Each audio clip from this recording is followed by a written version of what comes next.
Hello friends, எல்லாருக்கும் வணக்கம். இன்னைக்கு நம்ம இந்த வீடியோ ஒரு இன்ட்ரெஸ்டிங்கான ஒரு டாப்பிக்கை பற்றி மகாபாரதத்தில் நடந்த ஒரு இன்சிடென்ட்டை மையப்படுத்தி ஒரு ஃபுல் ஸ்டோரியை பார்க்க போகிறோம். அது என்ன ஸ்டோரின்னு பார்த்தோம்னா, ஒரு மாம்பழத்துக்காக, அதாவது ஒரு ஞான பழத்துக்காக ஈஸ்வரனோட குடும்பமே, அதாவது சிவனோட குடும்பமே ரெண்டாக பிரிஞ்சு ஒருத்தவங்க வந்து பழனி மலையிலையும் இன்னொருத்தவங்க வந்து மரத்தடையிலையும் போயிட்டாங்க. அந்த கதை உங்களுக்கு எல்லாருக்கும் தெரியும். ஞான பழத்துக்காக சிவனும் முருகனும் விநாயகர் நடத்திய நாடகம். நாரதர் தான் அதில் கலகம் ஊட்டினாருன்னு சொல்லுவாங்க. ஆனால் அந்த இதில் நாரதர் வந்து ப்ராப்ளம் பண்ணி சிவனோட ஃபேமிலியில ப்ராப்ளம் பண்ணாரு. ஆனால் இங்கே வந்து கிருஷ்ணன் வந்து 5 பேருக்கு வர வேண்டிய ஒரு ப்ராப்ளத்துல இருந்து காப்பாத்தினாரு. அது என்ன ப்ராப்ளம், எதுக்கு அந்த ப்ராப்ளம் வந்து வச்சு, அந்த பழத்தால என்ன பிரச்சனை அப்படிங்கிறத நம்ம இந்த வீடியோல பார்ப்போம். வாங்க ஃப்ரெண்ட்ஸ். வாழ்க வளமுடன். அனைவருக்கும் தமிழ் வணக்கம். பிங்க் டிராகன் யூடியூப் சேனல் வாயிலாக உங்கள் அனைவரையும் சந்திப்பதில் மிக்க மகிழ்ச்சி. நாம் இந்த பதிவில் ஒரு கனிக்காக பாண்டவர்களுக்கு வர வேண்டிய இன்னலிலிருந்து காப்பாற்றினார் ஆபத்வாண்டவன் கிருஷ்ணன் என்ற கதையை நாம் முழுமையாக இப்பதிவில் காண்போம். நண்பர்களே, நீங்க இப்போதான் என் சேனலை ஃபர்ஸ்ட் டைம் பாக்குறீங்கன்னா தயவு செஞ்சு சப்ஸ்கிரைப் பண்ணுங்க ஃப்ரெண்ட்ஸ். அப்போதான் நான் போஸ்ட் பண்ற எல்லா வீடியோவும் உங்களுக்கு இமீடியட்டா நோட்டிபிகேஷன் வந்து சேரும். உங்க கமெண்ட்டையும் ஷேர் பண்ணவும். அப்புறம் உங்களுக்கு ஏதாச்சும் ஒரு இன்ட்ரெஸ்டிங்கான டாபிக் வேணும்னா நீங்க சொல்லுங்க கமெண்ட்ல, நாங்க வந்து எக்ஸ்ட்ரா அப்லோட் பண்றோம். அதை இப்போ அங்க வீடியோக்குள்ள போகலாம். அது எதை மையமா வச்சு பார்த்துருக்கோம்னா, ஒரு முனிவர் ரொம்ப காலத்துல கழிச்சு, அதாவது ஒரு யுகம் தாண்டி ஒரு மெடிடேஷன்ல இருப்பாரு, அதாவது தியானத்துல இருப்பாரு. அப்படி அந்த முனிவர் வந்து மெடிடேஷன்ல இருந்து விட்டு வரும்போது ஒரே ஒரு மாங்கனியை, ஒரே ஒரு மரத்துல காய்க்கிற அந்த மாங்கனியை வந்து சாப்பிடுவாரு. அதாவது அந்த மாமரத்துல ஒரே ஒரு மாங்காய் மட்டும்தான் இருக்கும், மாங்காவும் மாம்பழமும் ஒரே ஒரு மாங்கனி மட்டும்தான் காய்க்கும். அதை வந்து சாப்பிட்டு தன்னோட பசியை போக்கி மீண்டும் மெடிடேஷன்ல போவாரு. அப்படி அந்த முனிவர் வந்து இப்படி ரெகுலரா ஒரு வருஷத்துக்கு ஒரு தடவையோ இல்லை 2 வருஷத்துக்கு ஒரு தடவையோ அவர் எப்போ முழிக்கணும்னு நினைக்கிறாரோ, எப்போ பசியாருன்னு நினைக்கிறானோ அப்போ மட்டும் அந்த மாம்பழம் வந்து காய்க்கும் அந்த மரத்துல இருந்து. அப்படி இருக்கிற சூழ்நிலையில பஞ்சபாண்டவர்கள் அத்தனை பேரும் வனவாசத்துல இருக்காங்க. வனவாசத்துல வந்து 5 பேருக்கும் பசி எடுக்குது. 5 மாம்பழம் இருக்கு அதுல. அப்படி இருக்கும் பொழுது இந்த மேங்கோ ஃபுல்லாக நம்ம சாப்பிடலாம், சாப்பிட்டு நம்ம பசியை தீர்த்துக்கலாம் அப்படின்னு சொல்லி 5 பேர் நினைக்கிறாங்க. அப்படியே கூடயும் திரௌபதியும் வர்றாங்க. திரௌபதி வந்து இது கொஞ்சம் விசேஷம் மாமரமாக இருக்குது, இதுலேருந்து நம்ம சாப்பிட்றது அவ்வளோ நல்லதாக படலை அப்படின்னு சொல்கிறாங்க. இருந்தாலும் பீமனுக்கு பசி ஏற்படுது. 5 பேர் சாப்பிடலாம்னு நினைக்கிறாங்க. அப்படியே 5 பேரும் அந்த மாமரத்தை ஃபுல்லாக எடுத்து சாப்பிட்டுட்டு ஒரு கொஞ்ச நேரம் ரெஸ்ட் எடுக்கிறாங்க. ரெஸ்ட் எடுத்தோடனே கிருஷ்ணன் அங்கே வராரு எதாச்சியா. நீங்கள் இந்த பழத்தை சாப்பிட்டீங்களா, அப்படின்னா உங்களுக்கு இமீடியட்டாக ஒரு ப்ராப்ளம் வரப்போகுது, அந்த ப்ராப்ளத்தை சால்வ் பண்ண தான் நான் வந்திருக்கேன் அப்படின்னு சொல்லி அவங்க வந்து கிண்டலாக சொல்கிறாங்க. அப்படியே நகுலனை சிரிச்சுட்டே சொல்கிறாரு, நீ எப்போ வந்தாலும் ஏதாச்சும் ஒரு ப்ராப்ளம் தானே, நீதே எங்களுக்கு ப்ராப்ளம். சூதாட்டத்தை நீ தடுக்கலைன்னா, சூதாட்டத்தை தடுக்காமல் இருந்திருந்தா நாங்கள் இப்படி கஷ்டப்பட வேண்டிய அவசியம் இல்லை அப்படின்னு சொல்லி அவங்களுக்குள்ள ஆர்கியூமெண்ட் வருது, சண்டையாக போகுது. அப்படியே இருக்கும் பொழுது அவர் ஒரு உண்மையை சொல்கிறாரு கிருஷ்ணன். அது என்ன உண்மைன்னு பார்த்தோம்னா, நீங்கள் இப்படி தான் ஒரு மாம்பழத்தை எடுத்து சாப்பிட்டீங்க, அதோட ஹிஸ்ட்ரி என்னன்னு உங்களுக்கு தெரியுமா? இந்த மாங்கரத்தில், அதாவது கனியில ஒரே ஒரு மாங்கனி மட்டும் தான் காய்க்கும். மாமரத்துல ஒரே ஒரு மாங்காயோ மாங்கனியோ காய்க்கும். உங்க நேரத்துக்கு 5 மாம்பழம் காய்ச்சிருக்கு, நீங்க 5 பேர் எடுத்து சாப்பிட்டீங்க. ஆனா இந்த மாங்கனிக இல்லாம அந்த முனிவர் வந்து அந்த மாமரத்தை பார்த்தாருன்னா, யார் அதை சாப்பிட்டாங்களோ அவங்களுக்கு அதை சாபம் தந்துருவாரு. அதனால நீங்க 5 பேர் இப்ப சாபாரத்துக்கு உள்ளாவீங்க, என்ன பண்ணலாம் அப்படின்னு சொல்லி கிருஷ்ணன் கொஸ்டின் பண்றாரு. அதுக்கு 5 பேர் யோசிச்சுட்டு அவசரப்பட்டோமே, இப்போ என்ன ப்ராப்ளத்தில் மாட்டிக்கிட்டோமா, இது ஒரு புது ப்ராப்ளம். இப்போ தான் நம்ம வந்து துர்வாசர் முனிவர் கிட்ட இருந்து தப்பிச்சு வந்த அந்த அக்ஷய பாத்திரத்துல இருந்து இப்போ ஒரு புதுசாக ஒரு ப்ராப்ளம் வருது அப்படின்னு சொல்றாரு. சரி, நீயே ஒரு சொல்யூஷன் சொல்லி கிருஷ்ணா அப்படின்னு சொல்றாரு. அப்படியே 5 பேரும் இங்கே வாங்க, 5 பேரும் அமைதியாக சிவனை நோக்கி கடும் தவம் புரிங்க அப்படின்னு சொல்றாரு. 5 பேரும் அமைதியாக இருக்கிற சூழ்நிலையில திரௌபதியை கூப்பிடுறாரு. 5 கணவர்களும் அவங்க மனசுல அடக்கி வச்சிருக்கிற சொல்லப்படாத, வெளியே சொல்லாத ஒரு ரகசியத்தை அப்படி சொல்லணும். அப்படி சொன்னா மட்டும்தான் இந்த மாங்கனிகள் அனைத்தும் அவங்க எடுத்த மாதிரியே மறுபடியும் போய் காய்க்கும். அதாவது கீழே விழுந்த மாம்பழமோ இல்லை அவங்க சாப்பிட்ட மாம்பழமோ அந்த தடையுமே இல்லாம 5 மாங்கனிகள் இமீடியட்டா காய்க்கும். அப்படி இல்லைன்னா அந்த மாங்கனிகள் எப்பவுமே காய்க்காது. அதை வந்து அந்த காஷ்யப முனிவர் பார்த்தாருன்னா அவங்க 5 பேத்துக்கு சாபம் தருவாரு நிச்சயமா அப்படின்னு சொல்றாரு. சரி, 5 பேர்த்த வரிசையா கூப்பிடுறாரு. தர்மனை கூப்பிடுறாரு.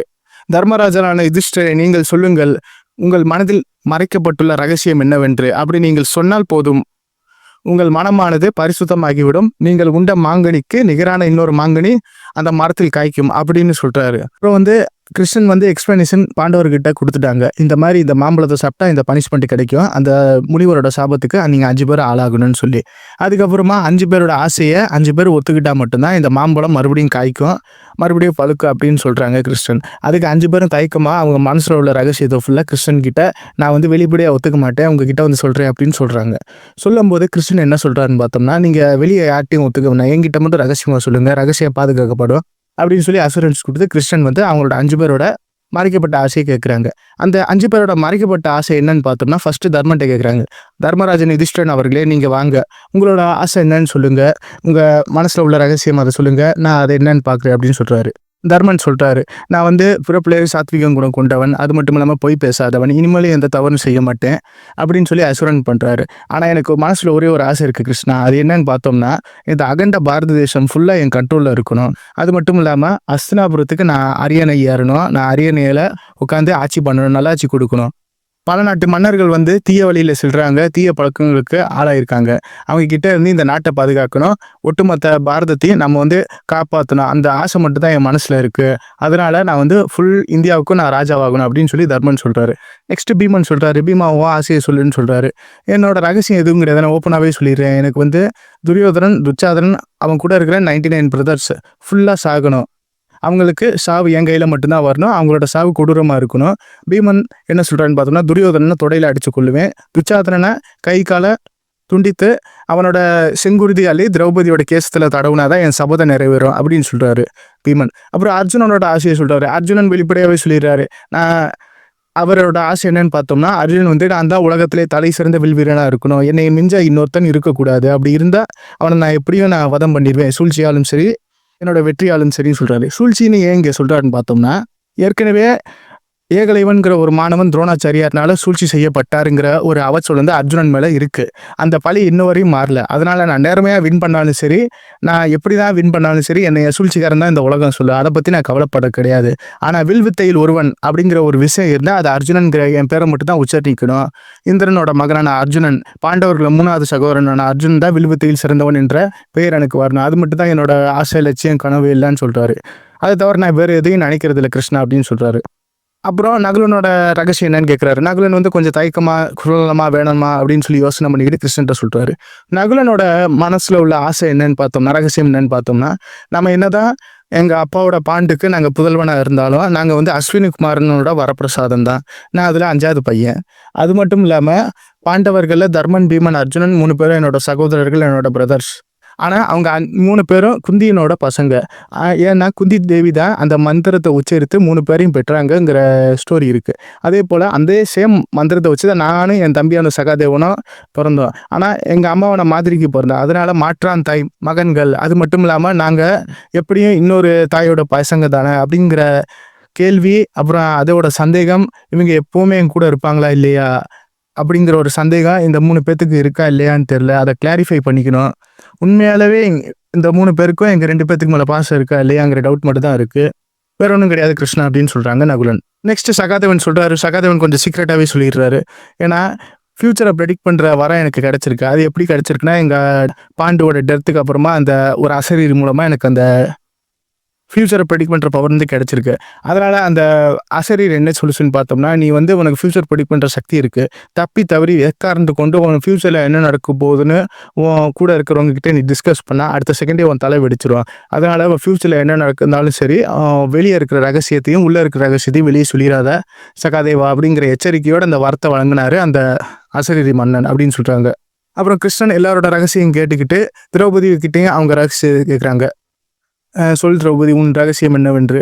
என்கிட்ட ரகசியம்லாம் எதுவுமே கிடையாது, நான் ஓப்பனாக சொல்லிடுறேன். நான் வந்து அர்ஜுனனை மட்டும்தான் திருமணம் செய்ய ஆசைப்பட்டேன். ஆனால் விதியின் வசத்தால் அர்ஜுனனை தவிர மேலும் அர்ஜுனனை சேர்த்து அனைத்து பாண்டவர்களையும் திருமணம் செய்ய வேண்டிய கட்டாயம் ஆயிடுச்சு. அது மட்டும்தான் என்னால் பொறுத்துக்கொள்ள முடியலை. இருந்தாலும் நான் என்னோட நிலையில் கரெக்டாக தான் இருக்கேன், அது மட்டும் தான் என்ன மனசில் உறுத்திக்கிட்டே இருக்குது, அதான் ரகசியம், வேறு ஒன்றும் கிடையாது. சப்போஸ் நான் அர்ஜுனனை திருமணம் செய்யாமல் கர்ணனை திருமணம் செஞ்சுருந்தா நல்லா இருந்திருப்பேனோங்கிற டவுட் என் மனசில் இருக்குது அப்படின்னு சொல்கிறாங்க திரௌபதி. சொன்னவுடனே அந்த 5 மாம்பழமும் மறுபடியும் காய்க்குது. காசிப முனிவர் வந்து அந்த 5 மாம்பழம் எடுத்து சாப்பிட்றாரு. சாப்பிட்டோன்னே யார் பாண்டவர்களா அப்படின்னு சொல்லி விசாரித்து அவங்களுக்கு ஆசையம் வழங்குறாரு. அவ்வளோதான், இது 5 பேரோட ரகசியம். அவங்க மனசில் உள்ளதை ஓப்பன்ட்டாக டாக்கா கிருஷ்ணன்ட்ட சொல்லிட்டாங்க. அவ்வளோதான் நண்பர்களே, நன்றி வணக்கம். மேலும் இது போன்ற பல மகாபாரத கிளை கலைகளுக்கான என் சேனலை சப்ஸ்கிரைப் செய்யுங்கள். கூட இருக்கும் பெல் பட்டனை பிரஸ் செய்யுங்கள். அப்பொழுதுதான் நான் வெளியிடும் பதிவுகள் அனைத்தும் உங்களுக்கு உடனுடியாக நோட்டிஃபிகேஷனாக வந்து சேரும். நன்றி வணக்கம். ஓம் நம சிவாய.